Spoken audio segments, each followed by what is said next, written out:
दिगंबर लुआ सभापति एओएससीएफ कलाहांडी आज यूजीसी बिल सपक्ष समस्त ओबीसी एसटी एवं एससी समाज हजार हजार लोग आज रुंड होती आम समस्ते यूजीसी कानून को सपोर्ट करुँ देश रे ओबीसी मान प्रति जो प्रकार गोटे विराट बड़ कन्स्पिरेसी होची जो षडयंत्र होची आम विरोध करुचु। ओबीसी मान को यूजीसी कानून रे जो संरक्षण मिली जो सुरक्षा मिली से ब्राह्मणवादी गोष्ठी गोटे चक्रांत करी सुप्रीम कोर्ट ऑफ इंडिया को व्यवहार करके बैन करने कोशिश कर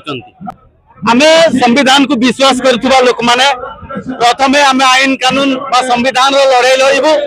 आदि दरकार हुए राजरास्ता लड़बू आ सामना सामनी लड़े हम। मैं जतेन्द्र गौर महासचिव all Odisha civil caste federation working president मूल निवासी बहुजन मिलित महासंघ एवं ST SC OBC adviser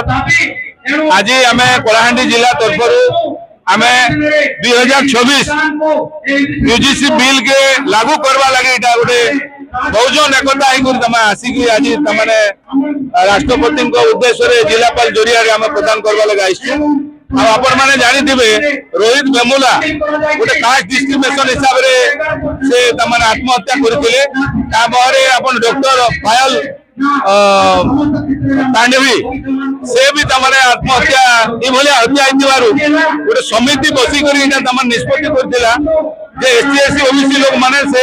committee में मेम्बर रहे आउ निश्चित भाव से शिक्षा केमती अग्रगति करवा लगे तार व्यवस्था है सठिक अच्छे मनुवादी चिंताधारा लोक मैंने विरोध कर विरोध रे आमे आसिक लागू करवा लगी आज आम एसटी एससी ओबीसी एकता मंच तरफ गोटे जिलापाल के दाबी जिलापाल जरिया राष्ट्रपति के दाबी करवा लगी आईसु।